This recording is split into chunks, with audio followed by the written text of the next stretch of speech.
మన ప్రభును రక్షకుడైన యేసయ్య నామములో అందరికీ వందనాలు.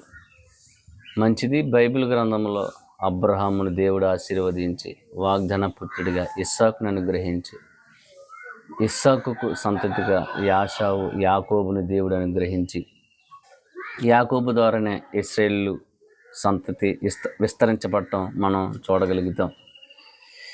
యాకోబు మొదటి భార్య అయిన లేయను దేవుడు ఆశీర్వదించి అద్భుతంగా బైబిల్ గ్రంథంలో ఒక భాగ్యవంతురాలుగా పేరు పొందుకునే కృపను లేయకు అనుగ్రహించాడు.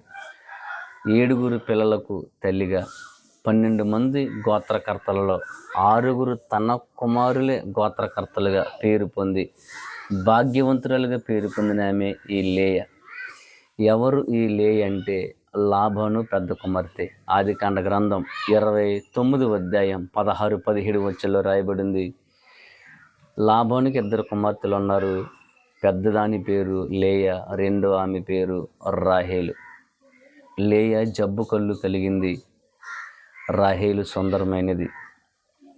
అయితే యాకోబు లేయ కంటే రాహేలును ప్రేమించి రాహేలు కొరకు అతడు 7 సంవత్సరాలు కొలువు చేసినట్లుగా, ఆమె కొరకు 7 సంవత్సరాలు అక్కడ పని చేసినట్లుగా మనం చూడగలుగుతాం. 7 సంవత్సరాలు పూర్తయిన తదుపరి వివాహం జరిగే క్రమంలో రాహేలుకు బదులుగా లేయనిచ్చి ఒక మోసపూరితమైన వివాహం చేయడం మనం వాక్య గ్రంథంలో చూడగలుగుతాం.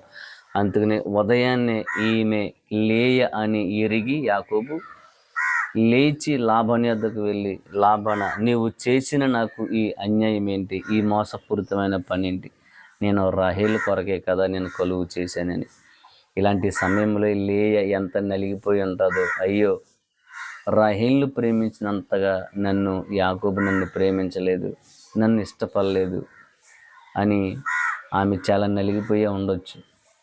యాకోబే అంటాడు కదా, ఆదికాండ గ్రంథం 29వ అధ్యాయం 30 వచనంలో, నేను లేయ కంటే రాహేలును బహుగా ప్రేమించి అనే మాట అక్కడ కనపడుతుంది. లేయ ఎవరి ప్రేమను కూడా పొందుకోలేకపోయింది. చివరికి కుటుంబంలో కానీ భర్తతో కానీ తన ప్రేమను కూడా, వారి ప్రేమను కూడా పొందుకోలేని పరిస్థితి. అంతేకాదు అదే 29వ అధ్యాయం 31వ వచనం మనం చూడగలిగితే, లేయ ద్వేషింపబడిన జీవితం లేయది. లేయది ద్వేషింపబడిన జీవితం, లేయది శ్రమపడిన జీవితం, లేయది దూషింపబడిన జీవితం. మీరు ఆదికాండ గ్రంథం 29:30 నుంచి 31, 32, 34 వచ్చిన చూడగలిగితే ఆమె శ్రమ పడిందంట. దేవుడు ఆమె శ్రమను చూచాడు. ఆమె ద్వేషింపబడింది. ఆమెను ద్వేషింపబడటం యెహోవా విన్నాడు. మనం అనుకుంటాం మన ప్రార్థన దేవుడు వింటాడో వినడో, మన కష్టాన్ని దేవుడు చూస్తాడో చూడ్డో, మన కన్నీరుని దేవుడు చూస్తాడో చూడ్డో, మన కష్టాలు ఇలా ఉండిపోతాయని మనము కూడా ఒకవేళ శ్రమల్లో ఉన్నామేమో, ఇరుకులో ఉన్నామేమో, ఇబ్బందులో ఉన్నామేమో, దేవుడు మనకి ఎలాంటి సహాయం ఇంకా రాలేదని ఒకవేళ నిరుత్సాహమైన స్థితిలో ఉన్నామేమో. కానీ వాక్యం చెప్తుంది, దేవుడు ఆమె శ్రమను చూచాడు. ఆమె ద్వేషింపబడ్డం యెహోవా విన్నాడు. ఆమె దూషింపబడ్డం దేవుడు చూచాడు. మన దేవుడు చూచి చూడనట్టు వెళ్ళిపోయే దేవుడు కాదు. ఆయన చూచే దేవుడు, ఆయన పట్టించుకునే దేవుడు. యెరూషలేమును విడిచిపెట్టి యెరికోకు దిగిపోతున్న వాడిని, కొర ప్రాణంతో కొట్టబడుతున్న వాడిని అందరూ చూచి చూడనట్టు వెళ్ళిపోయారు దారి గుండా. కానీ మంచి సమరుడైన యేసయ్య మాత్రం వాడి దగ్గరకు వెళ్ళి వాడిని చూచి వాడి గాయాలు కట్టి వాహనం మీద ఎక్కించుకుని ఒక పూట కోలవాని ఇంటికి అతను చేర్చినట్లుగా మనం చూడగలుగుతాం. మన దేవుడు విడిచిపెట్టేవాడు కాదు, మన దేవుడు ఆదరించే దేవుడు. నువ్వు శ్రమ పడటం యెహోవా చూస్తాడు. నువ్వు దూషింపబడటం, ద్వేషింపబడటం, ఒకవేళ ప్రజలు నిన్ను హేళన చేస్తున్నా, ఒకవేళ దూషిస్తున్నా, నువ్వేం భయపడవసరం లేదు. మనం యెహోవాకు అప్పగించుకోగలిగితే, దేవుని పాదాలు పట్టుకోగలిగితే, దేవుడు లేయని ఆశీర్వదించినట్లుగా మనల్ని కూడా దేవుడు ఆశీర్వదిస్తాడు. ఎంతగా ఆశీర్వదించాడంటే, నేను భాగ్యవంతురాలను, నన్ను ప్రజలు భాగ్యవంతురాలు అని పొగుడుతారు అనే మాట మనం చదువుకోగలుగుతాం. ఇంకెంతగా దీవించాడంటే, ఈ 6 లేవి అనే ఒక గోత్రం ద్వారానే యాజక సమూహం, యాజకులైన వారు బయటకు రావటం మనం చూడగలుగుతాం.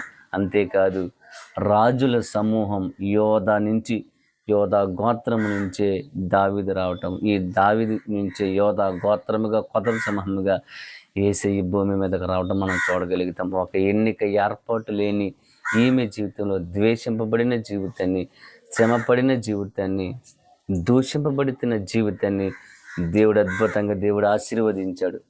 లేయను ఆశీర్వదించినట్లుగా నిన్ను నన్ను దేవుడు ఆశీర్వదించును గాక. ఆమేన్. చిన్న ప్రార్థన. మహాగణుడా నీకు వందనాలు. ఈ కొద్ది మాటలు ఆలకిస్తున్నా వారి కుటుంబాలని, ఎవరైతే మాటలు వింటున్నారో వారి జీవితాన్ని అద్భుతంగా లేయను ఆశీర్వదించినట్లుగా మీరు ఆశీర్వదించండి. నిజమే, లేయ ద్వేషింపబడటం మీరు చూశారు, శ్రమ పడటం మీరు చూశారు, ఆమెను ప్రభు ద్వేషింపబడటం మీరు విన్నారు. కాబట్టి ఆమెను మీరు విడిచిపెట్టలేదు, అద్భుతంగా మీరు ఆశీర్వదించారు. అటు రీతిగా మమ్మల్ని కూడా మీరు ఆశీర్వదించమని, మా శ్రమను మీరు గుర్తించండి, మా కన్నీటిని మీరు నాట్యంగా మార్చండి. మా ప్రార్థన ఆలకించి మీరు మాకు తోడై ఉండి మమ్మల్ని కూడా ఆశీర్వదించమని యేసయ్య నామమున పడుచున్న మా పరమ తండ్రి. ఆమేన్.